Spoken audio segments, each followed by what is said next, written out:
What is your name and how old are you? I'm Ariana and I'm 23 years old. Ariana, we see this comment all the time in our comment section. Don't buy, rent a Filipina. What was your first reaction when you heard that? Um, my reaction when I first heard that is I'm confused because you know what Filipina is have a value itself. So when we heard that comment in YouTube, like why would you think about it? Filipina has a more importance here in Philippines. So the word of Filipina is more expensive and it's like you shouldn't buy Filipina or rent Filipina in a word that it's just a temporary. You should value and that's all. Okay. Why do you think some men would say something like that? Um Maybe because they just want pleasure just like that. Why do you think some people believe it's better not to get emotionally attached? They just enjoy the the pleasure that Filipina give them to us because Filipina um loves to care even though the foreigner or in the Philippines, it's like that. Okay. Do you think comments like these create a bad image of Filipinas? Yeah, it creates a bad image in Filipina because the foreigner may think that Filipina just want to have a relationship with a foreigner and just a temporary, which is we don't like temporary relationship because we Filipina know our value and worth. Okay. Now, what would you say to the person who wrote that comment? Well, I just want to say to you that Filipina has their worth and value. That Filipina has a beautiful soul, and please don't comment harsh about Filipina because we Filipina loves to love, to care, and we love foreigners, but also we hate that kind of comment because we Filipinas um loves to be hospitable in a way with a foreigner. Just like Why do you think some men have completely given up on serious relationships? mm, maybe some men give up in their relationship because there is an issue between them with their partner and maybe there is complication that this is inside in the relationship and it doesn't mean that they give up the one another. Maybe that is the problem. Maybe someone in the relationship loves to explore themselves first or love themselves first or to find themselves. If men say rent, don't buy, do you think women will eventually say the same thing? No, we will not say that thing because we don't see man just like temporary. We see man as a worthy individual here in the universe that we need to make it importance to make it more lovable, then Are you single, by the way? yes. How long have you been single? Just for 5 months. So Are you still studying or you're working now? no, I just graduated and I am just building my own business. Yeah. May we know what kind of business do you have? Just Airbnb business pa. I saw her earlier. I was chasing her in, but she has the big headphones and I was like, "Oh no, I missed her." But luckily, what is your name and how old are you? Hi, my name is Kay and I am 23 years old. This is the second time of Kay here. We're very glad that you accepted this interview for the second time. Anyway, Be, here's the first question. We see this comment all the time in our comments section. Don't buy, rent a Filipina. What was your first reaction when you heard that? Don't buy or rent a Filipina. Okay, so I think renting a Filipina means what? Is it sexually or just being a companion? It could be. It depends on you. Okay, there are a lot of renting someone in different countries, and I think renting a Filipina, if it is just a friendly one or just being a companion, it's okay for me. But maybe it will be a deeper explanation if it is about sexuality, sexual. Yeah. So what's your honest thought? Let's say that person who commented that comment, he meant that don't marry a Filipina, just use her for companionship or for intimacy. So now what's your honest opinion about that? I don't agree and I don't like the comment because we Filipinas, we do care and we want true love. Me personally.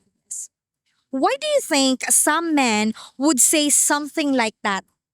I think to just say something out of their ego or out of just expressing their emotions.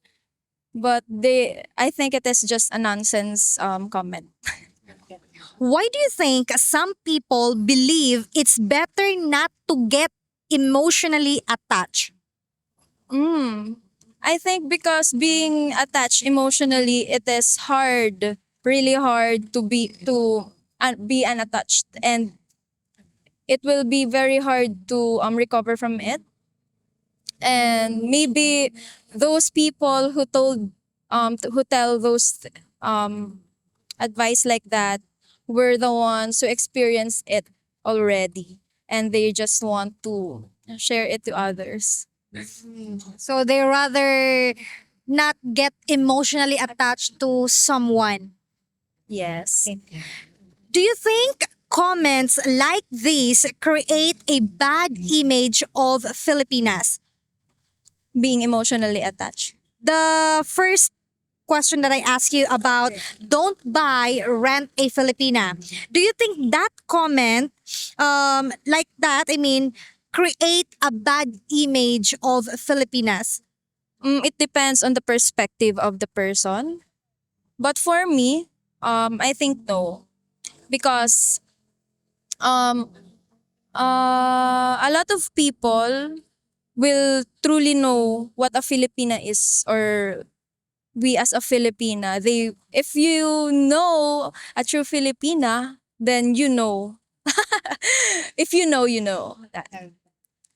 Now, what would you say to the person who wrote that comment? I think we can do better. And I know you will find your the one who is uh your It's okay, don't worry. the right person for you.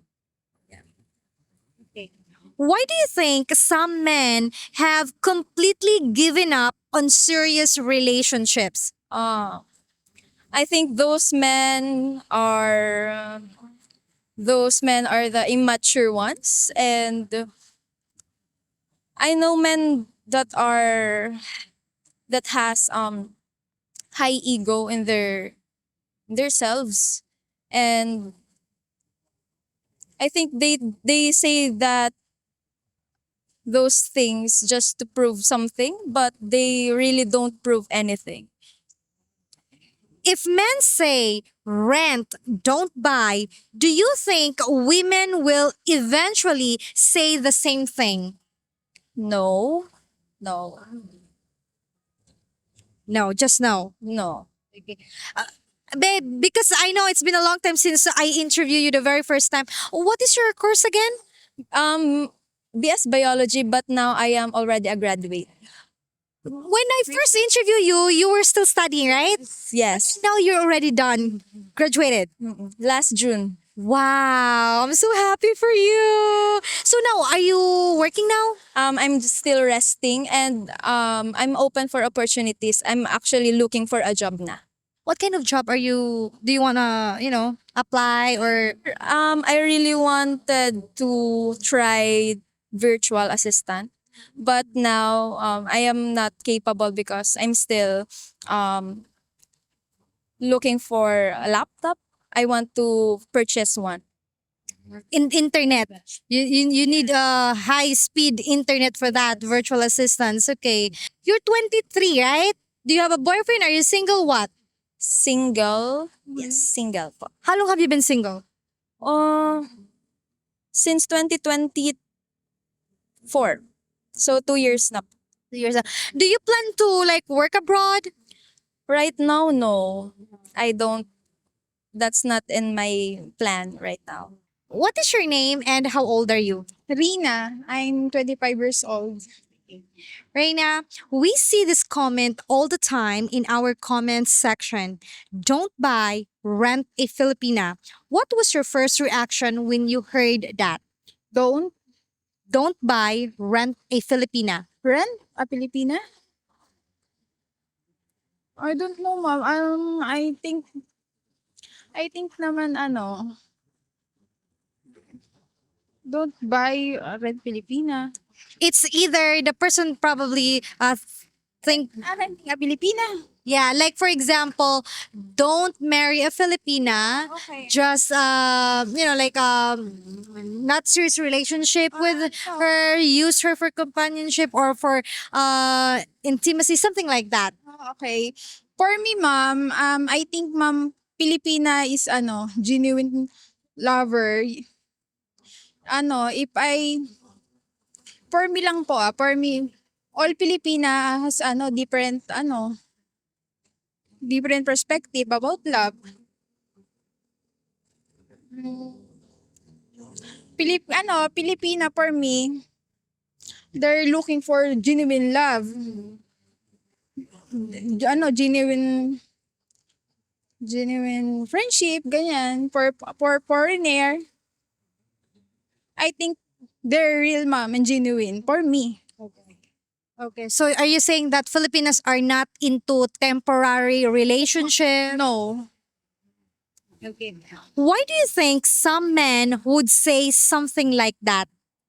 I think because they got broke their heart, so their perspective about love is like that. So, for me, don't compare other ladies to the one who broke your heart because their perspective about their like that. Okay. Now, why do you think some people believe it's better not to get emotionally attached? Why not? If they're in love, why not naman? For for me naman, ma'am, if they're really in love, they should love each other. The question is, why do you think some people believe it's better not to get emotionally attached? That's your answer. If they're in love, why not? Why not naman? If they're truly in love, Now, do you think comments like these create a bad image of Filipinas? yes, ma'am. I think other foreigner and other men think the Filipina like that because I cannot I cannot change their perspective about love because if they got scam or they got manipulate other girls. So for me, I cannot judge them if that's their perspective about love. Okay, so, okay, how about this one? Okay, what would you say to the person who wrote that comment? I think for me don't don't compare other girls if you got broke your heart or scam. Don't compare other girls because a lot of girls looking for true love, and for me they ano lang they got broke their heart, so so they're ano, I think that's all. How about this one? Okay. Why do you think some men have completely given up on serious relationships? Oh, okay. Because of cheating, mostly it's about all cheating, or they're giving more time, and they're ano more time, and then they're not ano their feelings, the other girls they're not understand the feelings, so that's it. She is a massage therapist, guys. We remember her because when we were celebrating our seventh wedding anniversary, she's the one of the massage therapists who gave us a couple massage. How old are you again, Miss? Sorry. I'm 25 years old. Are you in a relationship? Like, do you have a I boyfriend? have a husband and two loving daughter. Oh, that's beautiful. She's a massage therapist. But anyway, thank you so much. We really do appreciate your time and your honesty. Thank you. Thank you, ma'am. Hi everyone! Hopefully we have earned your subscription, and also if you want extra videos, please consider becoming a YouTube member where members have access to over 100 exclusive videos. Thank you for watching and take care everyone. Bye-bye!